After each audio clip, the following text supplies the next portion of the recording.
how do you, as a pastor, and with other pastors that you shepherd and teach here at the seminary even, how are you encouraging them to practically protect those children?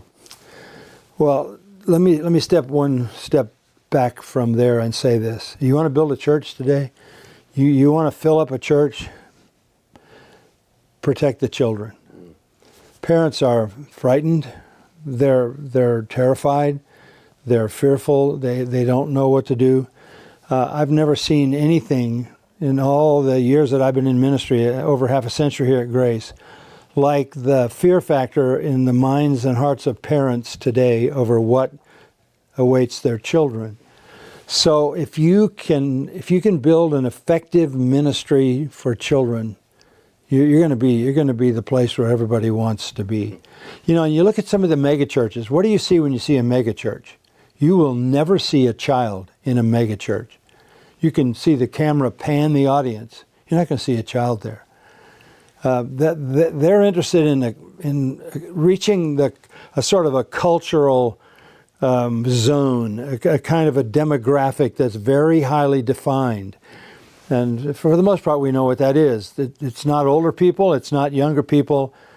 I mean, really younger people. It's 18 to 45 or whatever it is. So there's indifference toward the children.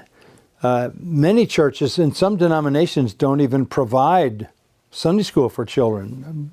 Some still are holding off on that, but most of them have adapted that. So I think if you wanted to have a strong church and you want to attract people, minister to the children. Make that an absolute and utter priority, and that's what we've done at Grace Church from the get-go, but even more ramped up recently. We feature everything we possibly can for the children. It means curriculum. We have a curriculum for the children called Generations of Grace, which is a biblical curriculum. We do that on Sunday morning. We have Adventure Club on Sunday night. We have all kinds of other things for the children. We focus as strongly as we can.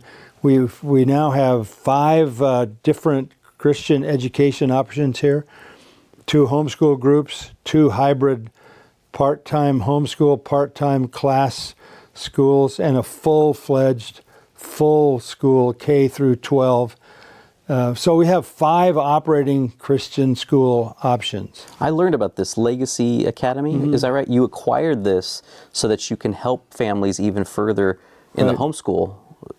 Yeah, well, Legacy Academy is a full-blown, regular kind of school. You go there, it's got the full thing, and it's one of the top 50 in the country by some standard, some federal recognition. But then we have the 2 other hybrids for parents who want to do some homeschool and some in class. And then we have 2 other groups that are really homeschool groups that we work with. But all I'm saying is, we've done everything we possibly can to find every resource to help children.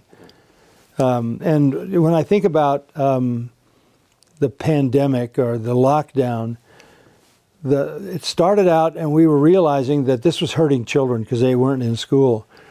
So we decided we were going to open on a certain Sunday and say, okay, all the children can come. And this is in defiance of all the health orders of everything. So we had this campus full of balloons and big round lollipops, and we had 1,000 elementary kids show up. And it was like a circus here because these kids hadn't seen each other in weeks and weeks and weeks. And this sent a huge message to families. And as a result of that, several thousand people have joined our church in the last 2 years, and with them, many, many children. I think you have to focus on it. You have to be very intentional about ministering. And I mean ministering effectively, biblically to children.